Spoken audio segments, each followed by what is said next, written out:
Welcome to Underrated Democracy. Silly amendments from Mr. Sousa. Great. Let me And interrupt, then we can. Mr. Generous. Point of order. Go ahead, Mr. Johns.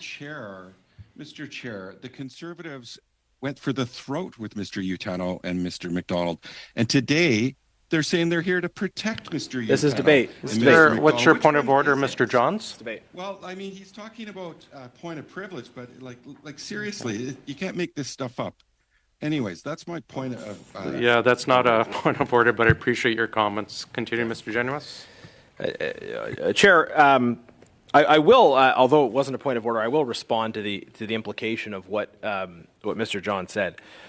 Conservatives on this committee are committed to getting to the truth and to establishing the conditions in which witnesses can come and deliver frank testimony, in which hopefully they deliver honest testimony, in which they can be asked, yes, hard and tough questions. And I think Conservatives have asked tough questions of every witness that's appeared before this committee.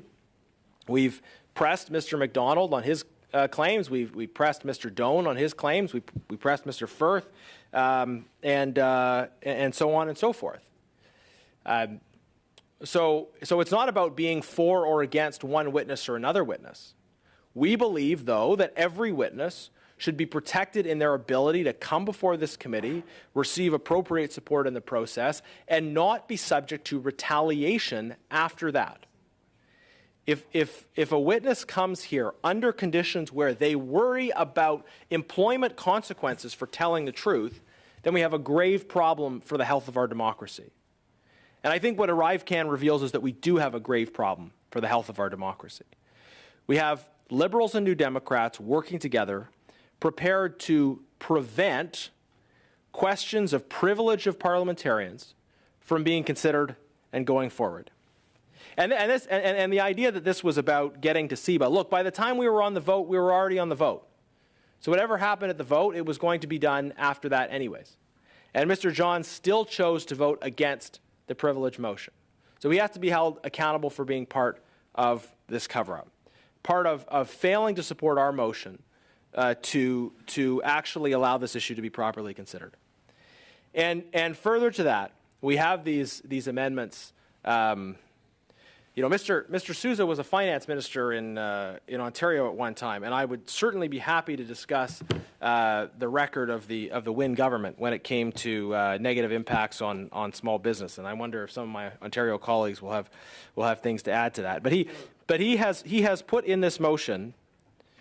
He has tried to make it partisan by adding just obvious nonsense political attack language. And it's clear that the Liberals would rather be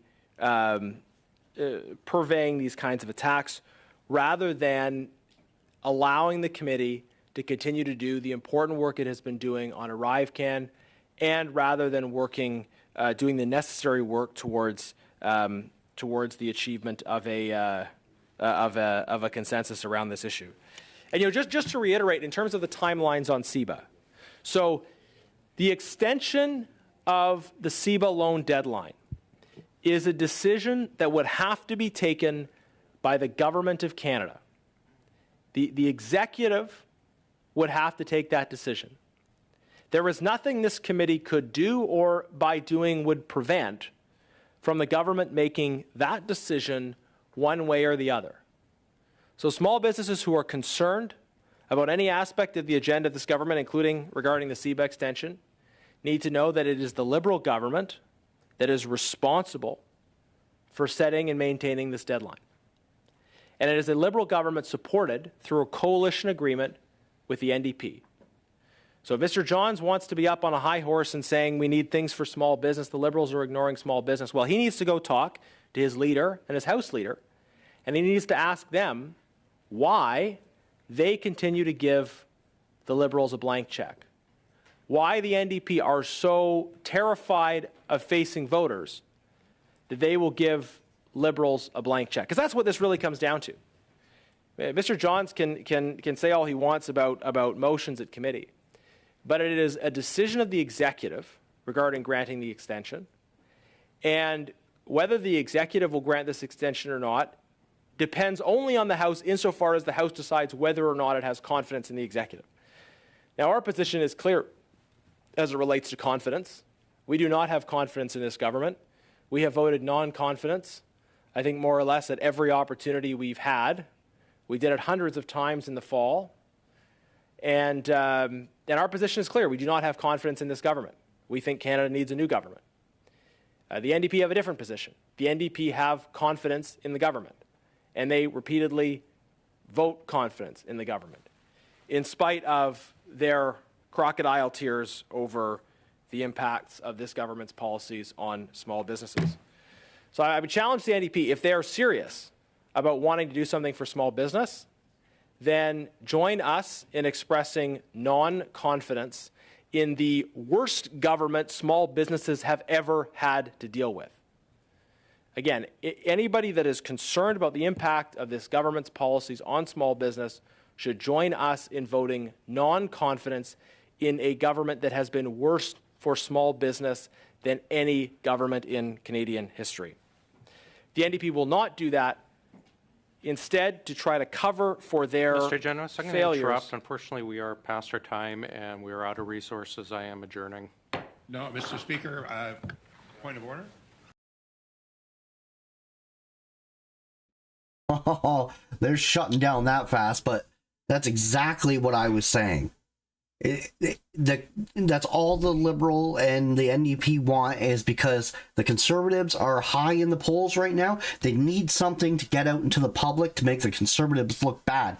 So they're boshing this meeting, meanwhile has nothing to do with them, to try to get some sort of crap on the Liberal Party.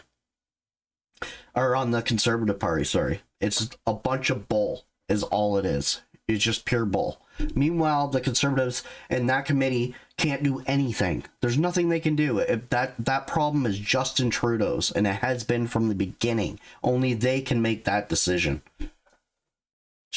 It's unreal how they try to do that. So you're going to see leftists, like some left-wingers, making memes and posts and all that, saying that the Conservatives are the ones that stopped help for small businesses. But you've seen it here. It's a bunch of bull. That's not how it went down. It's these guys are just trying to stonewall the committee. Like, the Liberals put in amendments knowing that that's going to stop the committee from being able to go further in what they're doing. So now they're going to have to deal with the amendments, which can take months. And then the NDP trying to throw something in that had nothing to do with that committee. So it's crazy. But anyway, guys, have a good one. That's it for today. And I do have one committee tomorrow. It's on health. I've never seen this committee, so it might be good. It might not. But it is a point of order, a standing order. So that means it's urgent. So I'm assuming it has something to do with our healthcare. All right. Until then, we'll see you tomorrow. If you haven't already, like and subscribe. And don't forget to share. Try to get that algorithm going so that we get more views.